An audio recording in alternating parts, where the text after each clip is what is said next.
네, 안녕하세요. 떠먹이 뱃덫의 박세준 세무사입니다. 바로 소득세 개요 두 번째 시간 시작하도록 하겠습니다. 먼저 이제 저번 시간에 들었던 분들을 대상으로 합니다. 먼저 듣고 오셔야 돼요. 1강을. 오늘 공부할 거는 먼저 이제 납세 의무자입니다. 납세 의무자는 이제 이렇게 되어 있죠. 거주자랑 비거주자로 되어 있습니다. 네, 거주자는요, 국적 기준으로 하는 게 아니에요. 소득세법에 따로 이제 이렇게 명시가 되어 있습니다. 거주자는요, 첫 번째로 국내에 주소를 둔 자예요. 그러니까 저희 같은 경우에는 거의 주소를 다 두셨죠. 이 강의 들으신 분들은 거의 다 두셨을 텐데, 그렇기 때문에 우리는 거주자입니다. 두 번째로 183일 이상 거소를 둔 자로 되어 있어요. 그리고 비거주자는 거주자가 아닌 자가 이제 비거주자가 되는 겁니다. 그래서 주소랑 거소에 대해서 공부를 해야 됩니다. 주소는요, 먼저 첫 번째로 국내에서 생계를 같이 하는 가족이나 또는 이제 소재하는 자산의 유무 등을 토대로 객관적 사실을 따라 판정을 합니다. 그리고 거소는 주소 외의 장소예요. 주소가 아닌 곳입니다. 주소 외의 장소로서 상당 기간 걸쳐 거주하는 장소이면서, 그리고 주소처럼 밀접한 사용관계를 형성하는 곳이 아니에요. 이 정도로만 짚고 넘어갈게요. 이것도 예규 판례가 많아서 그런 것까지는 이제 실무적인 내용이니까 이런 주소랑 거소에 대해서는 이렇게 간단하게 알고 넘어가도록 하겠습니다. 그래서 주소랑 거소를 이렇게 둔 자, 거소 같은 경우 183일 이상 인자가 거주자고, 비거주자는 거주자가 아닌 사람은 무조건 다 비거주자가 되는 겁니다.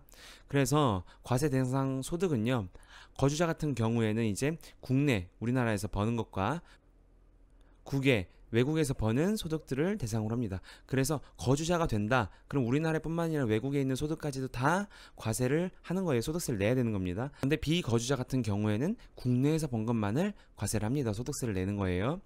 자, 근데 여기서 한 가지 알고 넘어가야 되는 게 단기 거주자 특례입니다.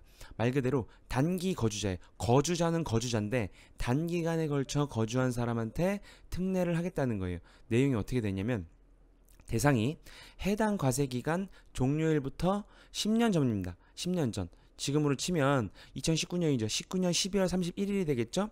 12월 31일부터 10년이면 2010년이에요. 2010년 1월 1일부터 2019년 12월 31일까지 10년입니다. 해당 과세기간 종료일 10년 전부터 여기까지 됐죠. 국내에 주소나 거소를 둔 기간의 합계가 5년 이하인, 봐봐요, 5년 이하예요. 5년 이하. 이 10년 동안 5년 이하입니다. 합친 게 따로따로 각각 바로 연속해서 살지 않아도 돼요. 그 각각의 10년 동안 토탈 합쳐 보니까 5년인 거예요. 5년 이하인 누구예요? 외국인 거주자예요. 외국인. 우리나라 거주자가 아니고. 저 거주자 같은 경우에는 어떻게 되겠어요? 위에서 보면 국내랑 국외 원천소득 원래 다 내야 된다 그랬잖아요. 지금 앞에서 봤잖아요. 그쵸? 비거주자 같은 경우에만 국내 원천소득을 내는 것이고, 거주자 같은 경우에는 국내뿐만 아니라 국외도 다 내는 것이죠. 그런데 이 단기 거주가 되면 국외 원천소득 중에서 일부만을 과세를 하는 겁니다. 어떤 일부냐? 국내예요. 국내에서 지급이 되는 거예요.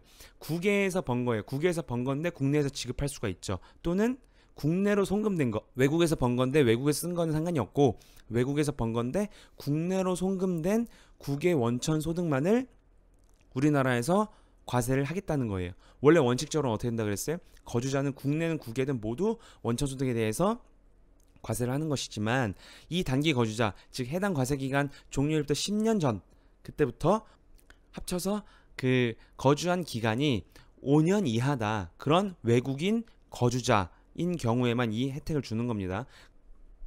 이게 왜 그러냐면, 국내에서 체류하는 이제 우수한 이제 외국인들이 있잖아요. 그 외국인들의 이제 국내 근무를 이제 지원하기 위해서 이런 특례를 적용을 하는 것입니다. 외국인 거주자만 가능한 거예요.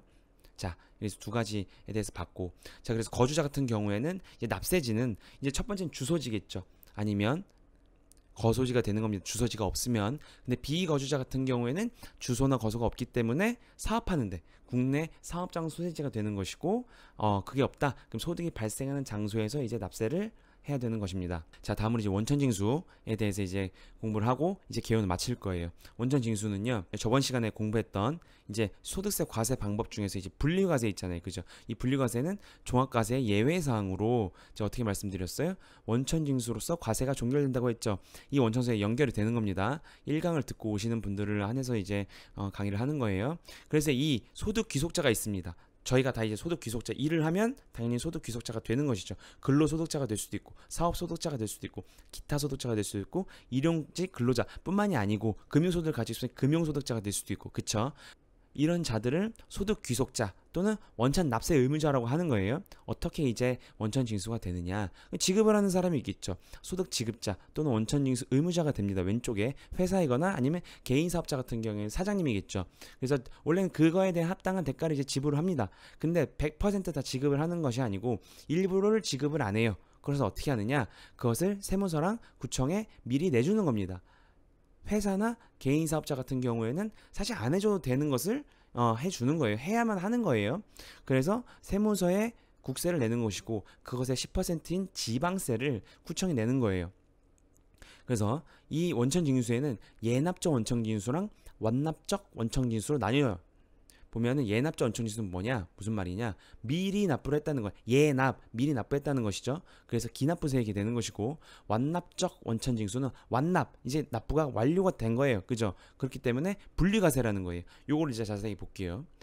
예납적 원천징수는 일단 이걸 봐야 됩니다. 저희가 저번 시간에 종합소득 금액을 신고를 할 때 어떻게 한다고 했죠? 그쵸? 이 계산 틀에 의해서 2020년 19년도 거는 내년 5월 31일, 성실 신고자 같은 경우에는 6월 30일까지 신고를 하는 것이죠. 그래서 저런 계산 구조 틀을 통해서 쫙 해서 총 결정세액이 나오는 것이고, 그 총 결정세액이랑 기납부세액이랑 비교를 한다 그랬죠. 그래서 이겁니다. 기납부세액이 여긴 거예요. 예납적 원천징수가 되는 겁니다. 기납부세액을 빼서 총 결정세액이랑 기납부세액의 비교를 통해서 더 내야 되는 것이 있다면 납부세액이 되는 것이고, 기납부세액을 더했다 그러면 환급을 받는 것이죠. 그쵸?